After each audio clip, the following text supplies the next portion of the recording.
si vous voulez bien venir, Auristelle, on va peut-être dire quelque chose. Je viens avec Marianne, je viens accompagner. Moi.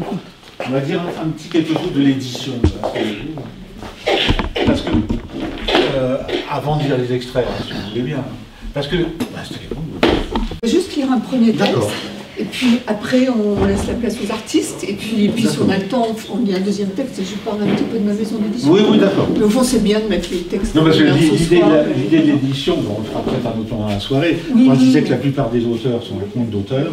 Certains en souffrent, certains en ont souffert de l'être. Parce qu'ils sont souvent... Ils ont affaire les autrices qui sont publiées chez moi souffrent. Oui, mais différemment. Parce que, oui, mais eux, ils ont des fabricants de livres, des faiseurs de livres, et pas des éditeurs, parce que l'éditeur, c'est un autre métier. Je vous laisse.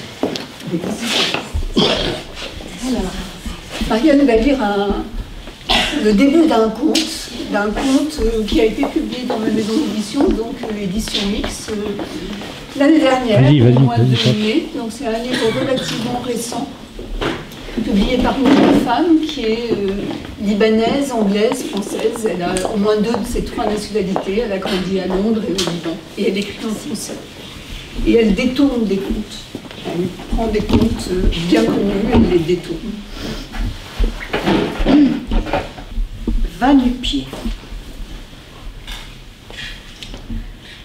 La naissance se passa bien, si ce n'est que l'enfant parut pressé d'en finir. Le petit chou rampa hors du ventre de sa mère, les mains et les genoux sur les draps, s'extrayant lui-même de la matrice. Un bras, une jambe, un bras, une jambe. On raconte que la sage-femme l'attrapa par le pied en pleine course vers le bout du lit, qu'elle s'écria « Dites donc, mais celui-ci n'est pas un petit, c'est une petite !» Qui le crut? La mère, qui dans son labeur n'avait rien vu, sourit faiblement. « Une fille, enfin une fille !» Elle reposa la tête sur l'oreiller, heureuse d'avoir une jolie chose à rajouter à sa descendance toute mâle. On lui rendit l'enfant, essuyé et contrôlé, endormi et paisible, puis on admit le père. Les parents échangèrent un regard de tendre complicité. Leur famille, ainsi complétée, devenait conforme à leurs rêves les plus extravagants. La sage-femme partit arranger le linge de la nouvelle-née en soupirant. Oh, quelle bienheureuse famille! Quelle bienheureuse famille! Lorsque les frères, au nombre de 3, entrèrent dans la chambre, ils manifestèrent fort peu d'émoi. Un bébé, c'est ni joli ni marrant, dirent-ils. Non sans raison.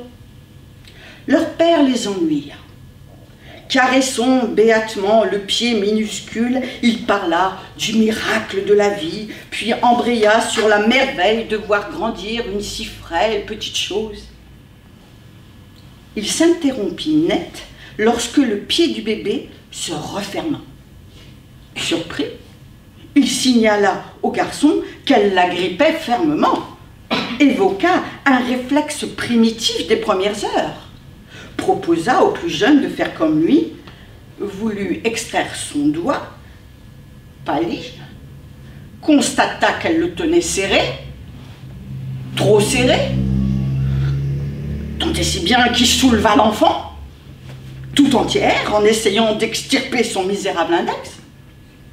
La famille contempla sans mot dire la petite, suspendue à l'envers au-dessus du vide, jusqu'à ce que la sage-femme surgisse comme une bourrasque dans la pièce.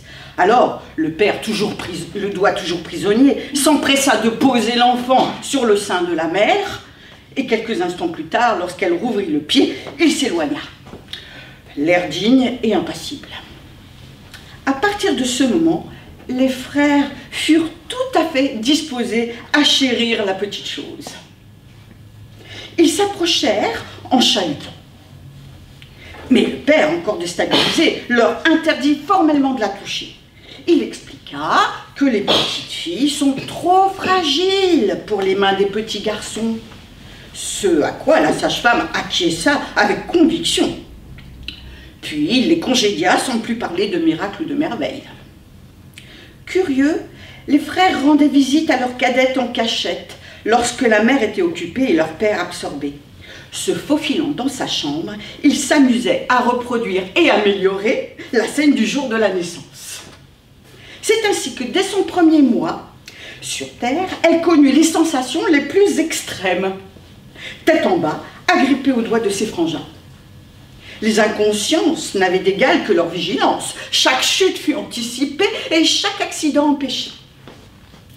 À mesure qu'elle grandissait, ses frères assistaient à ses premières fois. Un matin, âgée d'à peine quelques mois, elle se mit debout. Les circonstances exactes de cet exploit ne sont pas très claires.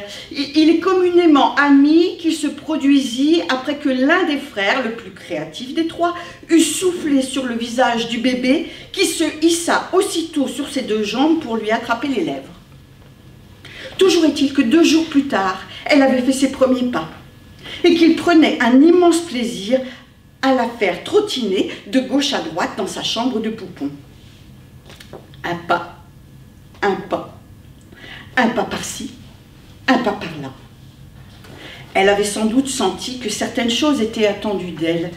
En compagnie des adultes, elle gazouillait doucement, souriait beaucoup et se mouvait fort peu. Sa mère ne comprenait évidemment pas que ses vêtements de nourrisson se froissent aussi vite. Elle s'interrogeait distraitement en la changeant pour la 3e fois de la journée, pressée de la rendre présentable pour une visite de ses amis, sans imaginer que sa chérie pût être une tornade, un volcan, un tsunami. Aux alentours de ses 7 mois, n'étonnant plus, l'enfant fit mine de découvrir comment ramper.